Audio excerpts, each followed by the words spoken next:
very successful fiscal union country, the United States, but even there, it's not unknown in certain parts to hear a country and western song called "Keep Your Confederate Money Boys, the South Will Rise Again." It's good to see me here in London with friends from other European countries. I'm going to go back quite a little bit in this before I look at the prospects outside the EU, both to refresh my fellow countrymen's mind about how we got here and perhaps to explain something to our friends from overseas. When our politicians were lying their heads off to the British people in the early days of our EEC membership, they often told us that people in every other EU country were really enthusiastic about being members, and that unless we learned to be similarly enthusiastic and to love Europe, we would in some undefined way be excluded from the benefits which all of the others were enjoying so much.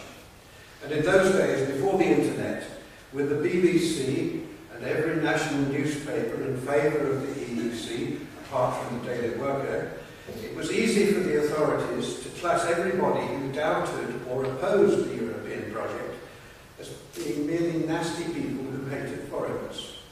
And they could also lie to us about the effects of being outside the common market, as it was then called, with little fear of being challenged. And I well remember Edward Heath, the Conservative leader, telling a television interviewer that Norway was suffering disastrous consequences for its stubborn insistence on independence.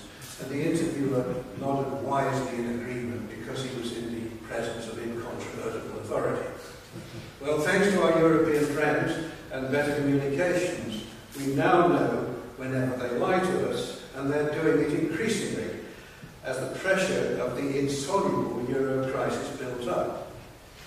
Whilst we all have our own outlook and experience, we now have the benefit of viewpoints from different countries concerning this monstrous, malignant cancer on the body politic of our continent.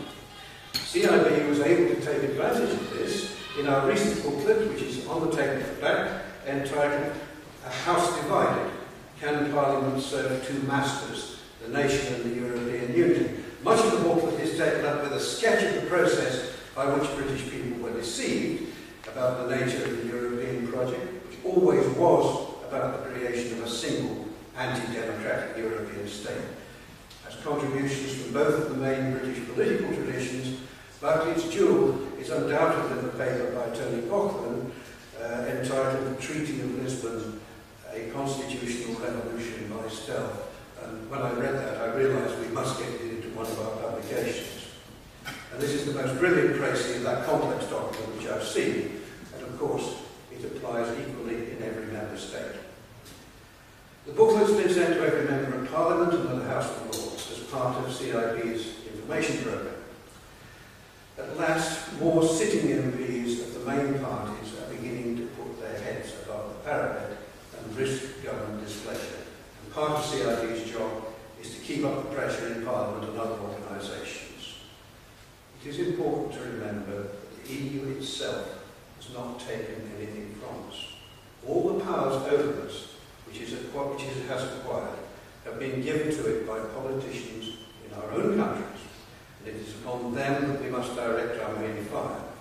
They and their predecessors got us into this, and it is they who must get it out, and be made to do a proper job work again as representatives of our different sovereign peoples, and not to be allowed to get away with pretending to the honour of belonging to our country's respective parliaments, whilst merely fulfilling the functions of European county councils.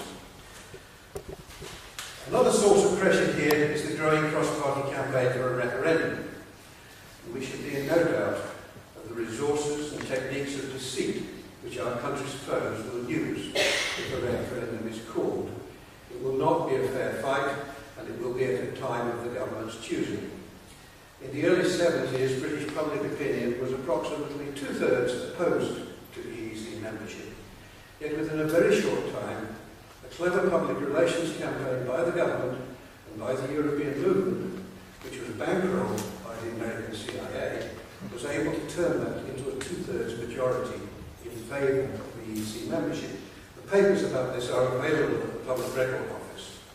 Now, that great strategist, Sun Tzu, the Chinese Clausewitz, wrote, "Victorious generals win first and then go to war, whilst defeated warriors go to war first and then try to win." That is the principle which our enemies have always followed.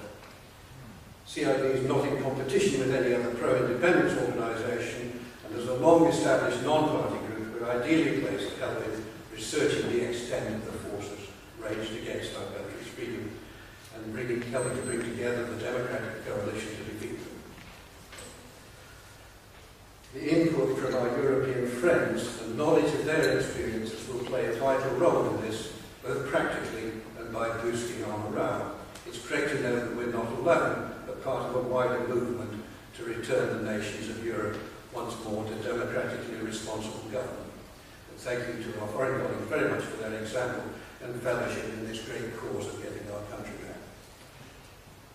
Having made our preparations properly, won a referendum, and then elected a government politically determined to put it into effect, and we've got our respective countries back, what then? The future will look a little different from each country, and I will make some suggestions and guesses about Britain shortly. Firstly, what of the EU institutions? I do not believe that the EU can be reformed. It has, in my view, to be totally destroyed, along with every vestige of the acquis communautaire, and I would like to see all those who played a prominent role in it permanently extruded from taking part in the public life of any European country or treaty organisation. Something along the lines of the European Free Trade Area, which was mentioned earlier, is perfectly adequate for regulating commercial relations and trade in goods and services. As far as defence is concerned, I would prefer NATO to revert to its original function as a purely defensive treaty and to see an end to its ambitions for so-called humanitarian intervention around the world, apart from genuine works of mercy in famine relief or natural disasters. I think that some barriers to trade and for free movement of goods, services, finance and people will be desirable and should be decided by individual sovereign countries or perhaps groups of countries with common interests, like the old Benelux arrangement. Is it really a good exchange, for instance, to have very cheap imported clothing, but all our own textile industries destroyed? That's something which should be decided here. It's not something inevitable. Or is it right to be overwhelmed by literally hundreds of thousands of immigrants without any possibility of controlling them? I think not. For Britain, our European neighbours and trade will continue to be very important. But we're also very well placed, having a world organisation based here with the Queen at its head, the British Commonwealth of Nations. These are former countries of empire with which we share a great deal in language, law, commerce and traditions, but do not share an ambition to run each other's affairs. They include some of the most rapidly growing economies in the world. And then, of course, there is the wider hemisphere with which we have very much in common. Commonwealth countries were shamefully treated when we went into the EEC. But enough time has now elapsed for Britain to have lost the illusion of being the great leader, and it's time for a grown-up relationship of equals with many common interests, rather like parents who have accepted that their children have grown up, left home and started their own families, but still maintain a close, happy and mutually rewarding relationship with them. Now, that is just a very brief sketch of a few ideas which I hope may start people thinking. I believe that once we are rid of the malign influence of the failed EU project, and financially there is nothing that can keep it up, I don't think. Political determination can keep it going for a long time, but not forever. Once we're out of that, things will look different. Europe has not failed. Its individual countries have not failed of themselves. But they have been very badly served and distorted by the self-infliction by their political classes of that appalling institution, the EU. And it will take some time for them to recover and for a new and more self-reliant spirit to grow. And however the EU ends, we're in for a rough ride, and I think the longer it goes on, the rougher it will be.